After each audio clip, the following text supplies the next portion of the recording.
medidas que marcan la asociación entre fenómenos. ¿Entre qué fenómenos? Entre una causa y un efecto. Ojo aquí que un tratamiento es una causa, es una exposición, un tratamiento, y el efecto termina siendo o bien un beneficio o bien un riesgo, por ejemplo, de reacciones adversas a medicamentos, eso puede ser un efecto. Y en el caso de lo que es el efecto, también podríamos tener la antítesis del beneficio, que significaría la falla terapéutica, que es lo que ahora está ocurriendo. Cuando se hace este tipo de análisis, les había comentado yo a ustedes que tenemos un número que marca la ausencia de una relación. Y el número que marcaba la ausencia de relación era el 1.0. Que por encima del 1.0 significaba que había más probabilidades y menor del 1.0 significaba que había menos probabilidades. ¿Probabilidades de qué? Eso es lo que hay que leer.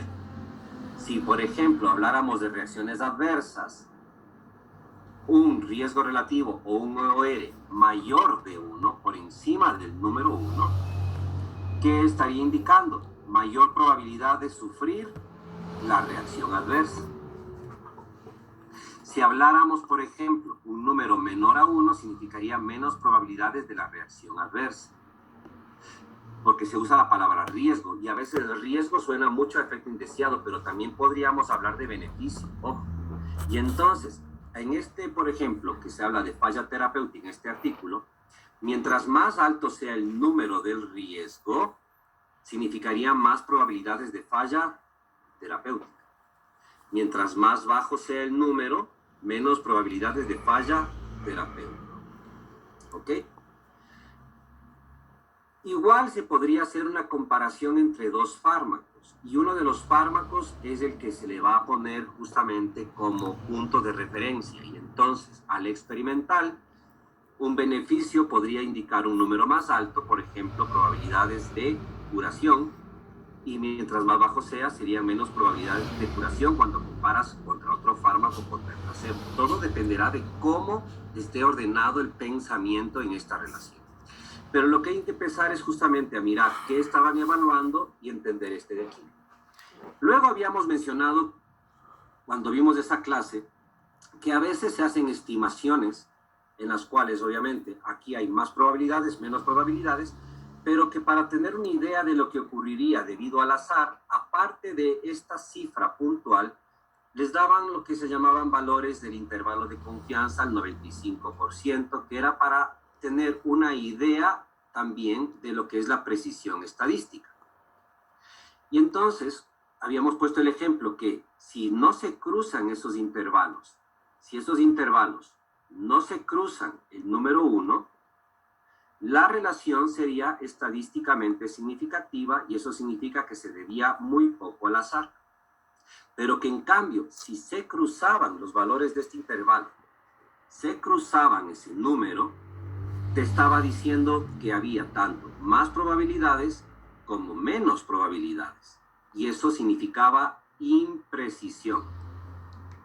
Y si es que hay imprecisión, significa que puede deberse simplemente al azar. ¿Estamos claros hasta acá? ¿Ya se recordaron lo que habíamos conversado? Bien, vamos a mirarle ahora en el artículo, ¿ok? Voy a compartir el artículo. Me voy a pasar, creo que de los 25 minutos que les había dicho, pero ya ni modo. Yo creo que más bien importa ahorita esto. No puedo compartirles. ¿Dónde estás? Aquí está. Este es... De entrada sabemos que es un artículo de investigación distinto porque no es una revisión, no es una de las revisiones comunes que mirábamos antes. Esta ya es una investigación de tipo original, es una revisión sistemática. Y aparte de lo que es la introducción que nos va marcando, aparte de la introducción que nos marcará de por qué se hace el estudio, ya sabemos que hay en esta investigación de tipo original una metodología en la cual han buscado en varias bases de datos que han tenido varios criterios para elegir las investigaciones. Por ejemplo, ellos excluyeron aquellos ensayos clínicos que cubrían otros lugares que no fueran el pie, sobre todo si es que no podía separarse la información de las tiñas corporis de las tiñas pedis. Te dicen cómo hicieron la extracción de la información y cómo hicieron el análisis estadístico, ¿no? Claro, ellos hicieron un análisis que le mencionaba yo ahorita de la pregunta de Daniela, un análisis de costo que es con el diseño de costo-efectividad. Ya en un instante, si tenemos tiempo, podríamos quizás hacer una hora para explicar un poco más los diseños económicos. Aquí, en definitiva, o en cualquier análisis de costo, lo que hay que mirar es si el resultado nos dice si es que tienes más beneficio con un menor costo. Y luego te dice los resultados. Y en los resultados te cuentan que encontraron 11 ensayos clínicos, te va explicando cuáles comparaban qué con qué. Y después habla de la calidad de estos, pero vámonos a lo que nos interesa en este momento, que es lo de acá. Todo esto todavía sigue explicándote cuáles eran las características de los estudios, qué fármacos estuvieron involucrados, en cuántos ensayos clínicos, etcétera, etcétera, ¿no? Incluyendo si es que tenían o no cultivos para los hongos. Y vamos acá, y te dice entonces en esta parte. Bueno, de los 17, hubo 17 ensayos clínicos que comparaban imidazoles contra placebos, ¿sí? Atentos a la pantalla antes que a tomar nota. Y te dice que se estimó, por lo tanto, la probabilidad, el riesgo relativo, de fracaso en la curación. Y te dice que fue de 0.54. Si el fracaso de la curación fue de 0.54, ¿ok? ¿Respecto a quién? ¿De quién contra quién? De los imidazoles contra el placebo. En otras palabras, placebo provocaría mucho más fracaso en el tratamiento que un fármaco activo como los azoles. Esta falla en el tratamiento de 0.54, como es fracaso en el tratamiento, si le haces la inversa del fracaso, tendrías el beneficio. El beneficio de la eficacia contra placebo sería de 46%, porque aquí hablamos de riesgo de fracaso, por lo tanto, el riesgo de no fracaso sería 1 menos ese riesgo de fracaso. Es una forma de entenderlo. Pero entonces, pensemos de momento en el fracaso. Quisiera que nos concentremos en el fracaso primero. Y atención, piensen en este tratamiento. Este tratamiento va a durar 8 semanas. Y entonces, lo que nos interesa es usar aquello que fracase menos, por una parte, pero también recuerden que tenemos aquí antimicóticos en menor cantidad de lo que hay antibióticos. Y por lo tanto, no podemos tampoco lanzarnos muy fácilmente a cualquier antimicótico. Pero ya tenemos un primer dato, ¿no? Este primer dato ya nos dice que hay aquí. Esto está un problema anotar, no me deja anotar fácilmente, espero. Me toca estarle programando a cada instante. Entonces ya tenemos aquí un primer resultado de una eficacia de 0.54 en riesgo de fracaso.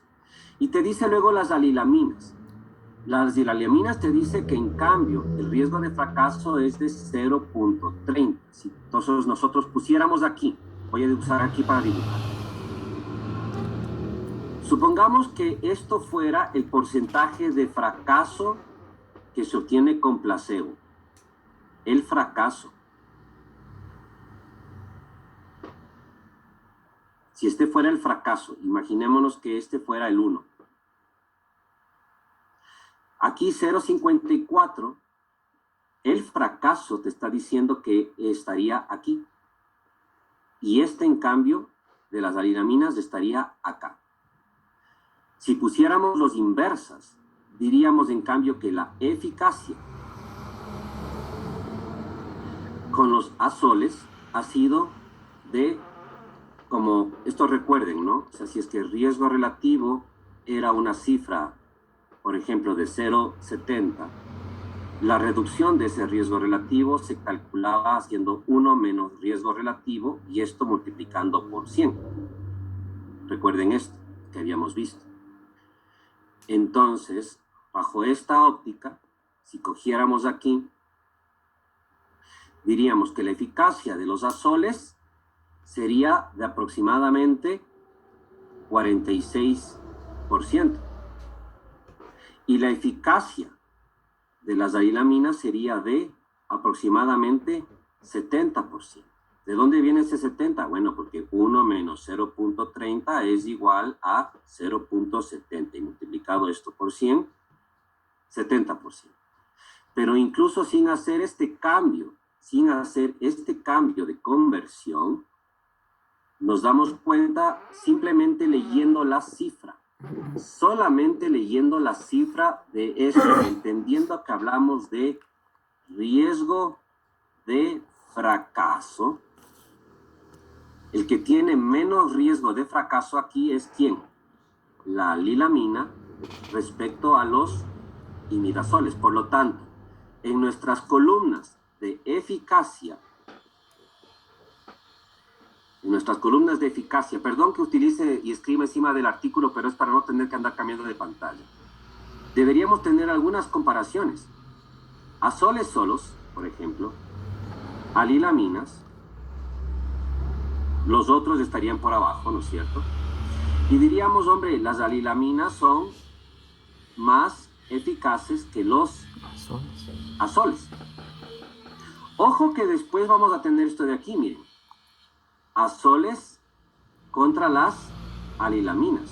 Este es el que permitiría realmente acabar de ponderarles quién va a ser mejor. Y en este, ¿qué nos dice? Me toca borrar para poder volver a desplazarme en la pantalla, perdón.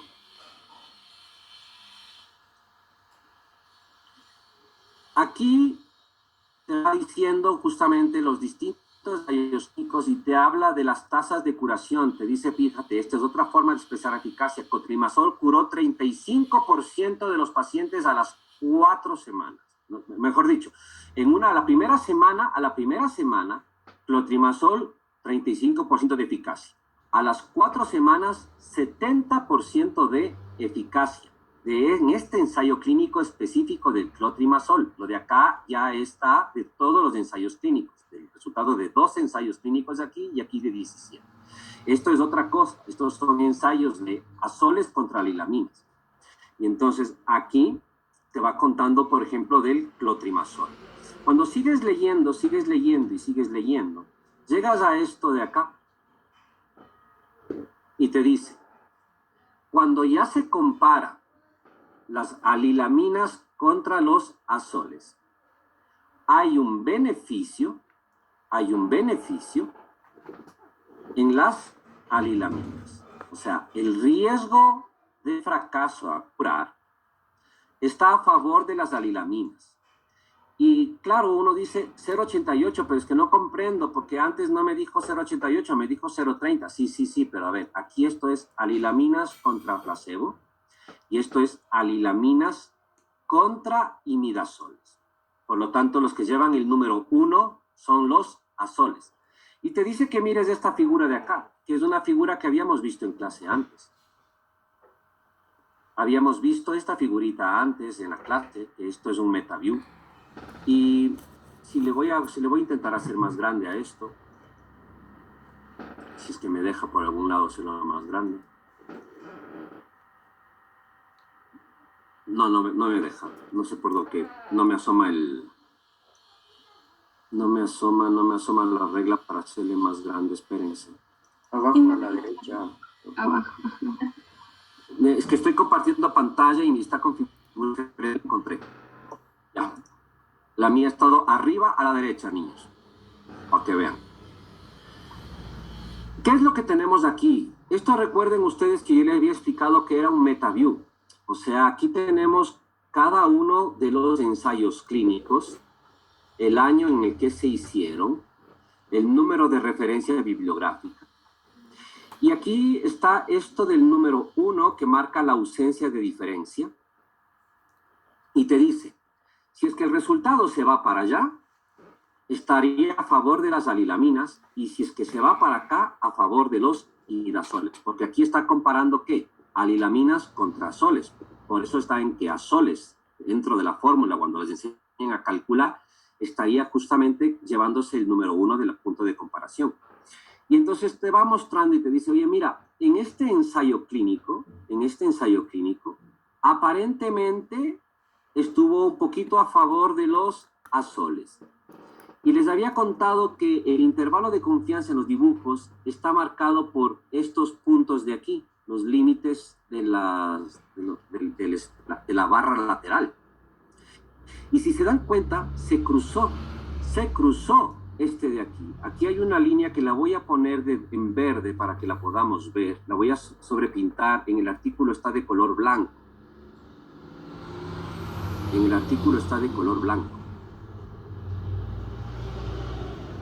¿Ok?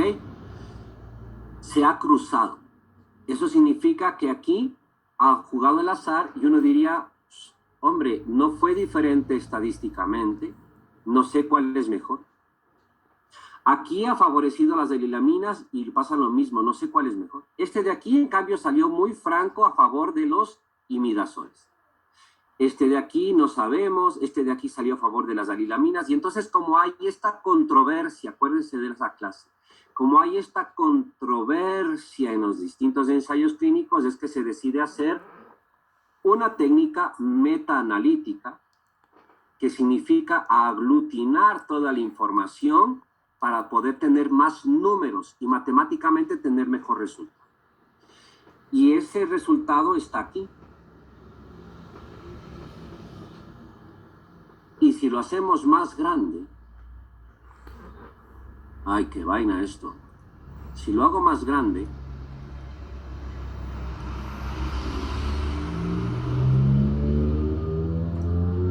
quiero que me miren.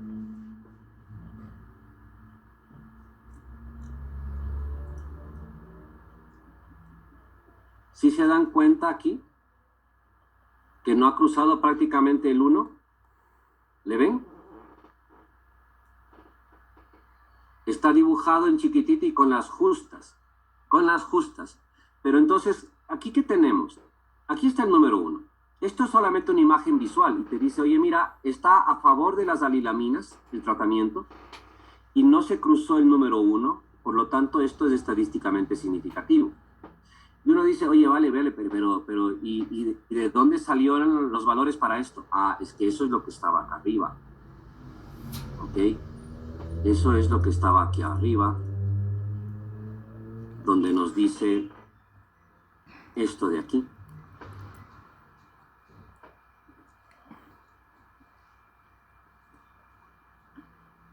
Te dice 0.88 posibilidades de fracasar. En otras palabras, aquí tendríamos, ¿sí? Que hay ¿cuánto porcentualmente de eficacia superior de las alilaminas sobre los imidazoles? ¿Quién me dice qué porcentaje de eficacia más alta tienen comparando los dos fármacos? 22%. 12. Si le pones 22%, yo creo que... 12, exactamente. Muy bien, Juan. Hay 12% más de eficacia. En otras palabras, si hubiéramos, en vez de dar el resultado de esta manera, en esta investigación, se hubiera puesto, más bien, ¿cómo se llama? Más bien una barra de gráficas. Te diría eficacia clínica, perdón, voy a hacerlo aquí en esta esquinita. Esta sería la eficacia clínica de las alilaminas, esta sería la eficacia clínica de los imidazoles, y entre aquí y aquí habría un 12% de diferencia. Este punto de aquí y este punto de aquí habría un 12% de diferencia. ¿Okay? Si habláramos de eficacia. Claro, tendríamos que luego coger los datos puros de cada ensayo y también metaanalizar para sacar este porcentaje y este. Pero más o menos ya nos lo ha dicho cuando le ha comparado contra placebo. Pero en lugar de decir esto, fíjate la importancia, en lugar de decirte, hay 12% más de eficacia. Está hablando es de otra manera, te está diciendo vas a fracasar menos con el tratamiento si utilizas alilaminas a si utilizas imidazoles. ¿Se entiende? Eso te está diciendo. Entonces, claro, en nuestra gradilla, cuando le calificamos, tendríamos lógicamente que marcarle con más cruces de eficacia ¿a quién? A las alilaminas. Uno sigue mirando, y esto tienen que luego concluir ustedes, porque te va luego dando otros resultados, como por ejemplo el de aquí. Aquí te dice dos cuestiones. Te dice por una parte, el ácido ondesenoico, también llamado ácido ondesilénico, que les dije que era el pulvapiés, también puede tener un fracaso del tratamiento de 0,28. También es baja el fracaso, es bajo, ¿ah? Y fíjate que no se cruza el 1. Como no se cruza el 1, es estadísticamente significativo. Pero miren aquí este de acá. La ciclopiroxalamina fue también mejor que el placebo, ¿no es cierto? No se cruza el 1. Y fue mejor que el clotrimazol, pero no estadísticamente significativo. No. Provoca, en relación al clotrimazol, menos fracaso, pero miren cómo el intervalo de confianza se cruza el número 1. De 0,72 se cruzó el número 1 y se fue a 1,1. Por eso te dicen que no fue estadísticamente significativo y podría deberse simplemente al azar. Entonces, claro, tenemos resultados que debido a este tipo de cuestiones y por la falta, cuando le lees completo, faltan ensayos clínicos suficientes de los otros antimicóticos, es que te termina haciendo después una conclusión. Esa conclusión te termina diciendo más o menos esto. Y con esto termino hoy día. Esa conclusión te termina diciendo esto. Te dice, a ver, mira, estamos mirando que las alilaminas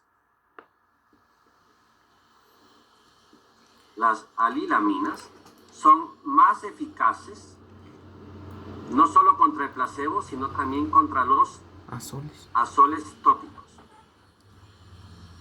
Y sabes que el ácido undesenoico también es eficaz, no es tan eficaz como los azoles, pero hay un riesgo bajo de fracaso terapéutico. Y entonces te dice, oye, mira, si nosotros partiéramos aquí por el de más eficaz, aparentemente el fármaco de primera línea debería ser ¿cuál? Aparentemente deberían ser las alilaminas. El segundo debe ser este, pero no es este el caso. No siempre calificamos así en farmacología. Porque aquí lo que tenemos netamente es que pensarnos en eso. Es el mismo precepto que para antibióticos.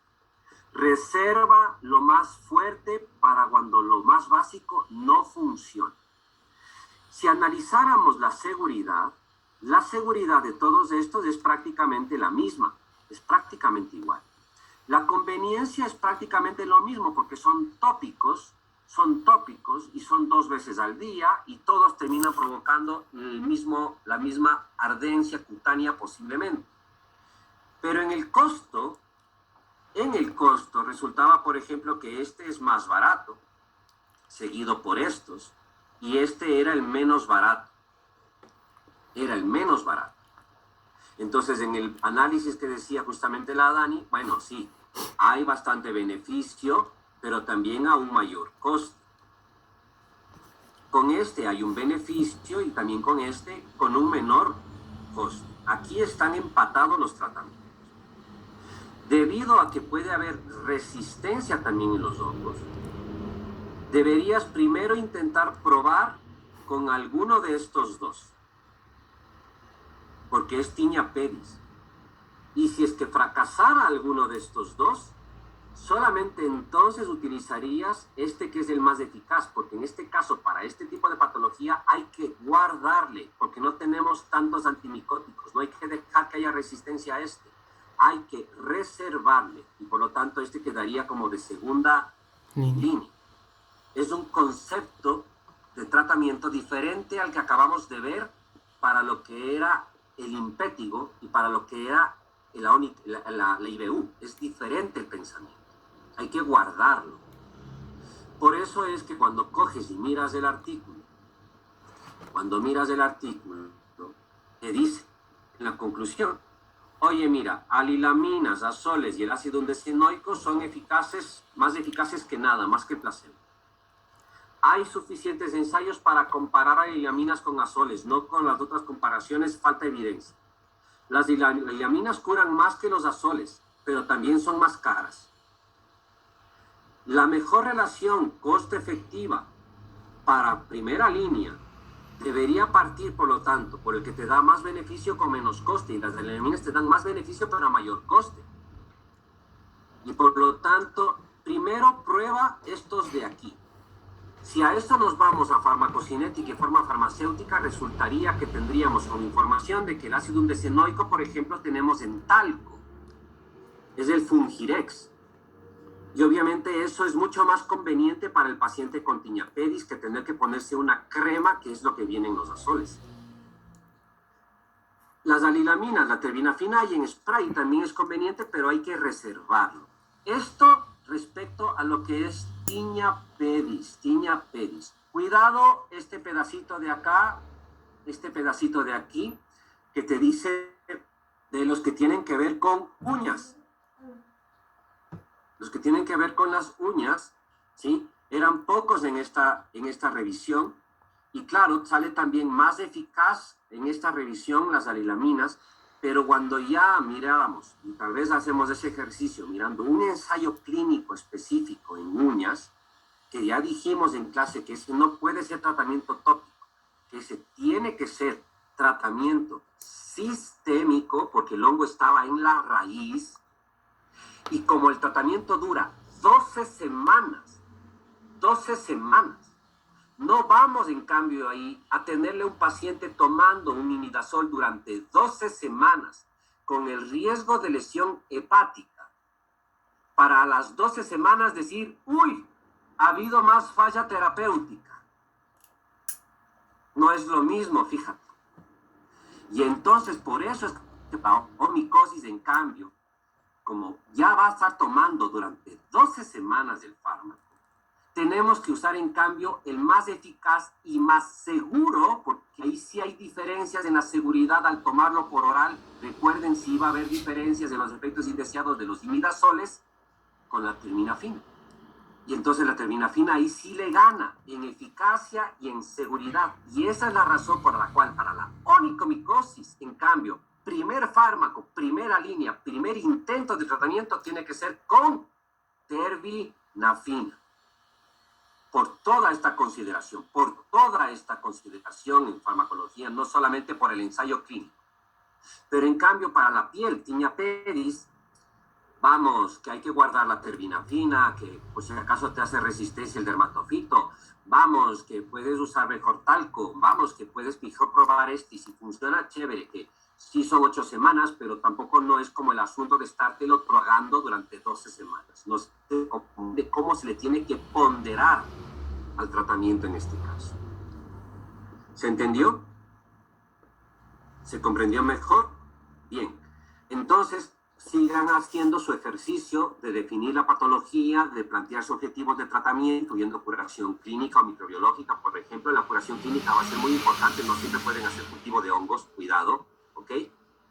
Y los resultados, justamente, ya entendiendo qué es lo que nos dice la falla del tratamiento y que mientras menos riesgo de fracasar sea mejor el fármaco, por lo tanto, armando sus gradillas, sus crucecitas para calificar cuál es el más eficaz y el menos eficaz, aunque ya el artículo también nos termina diciendo qué es lo que deberíamos usar, pero hagan el ejercicio para que entiendan por qué se llega a esa conclusión. ¿De acuerdo? Eso es. Listo, chicos, a seguir estudiando.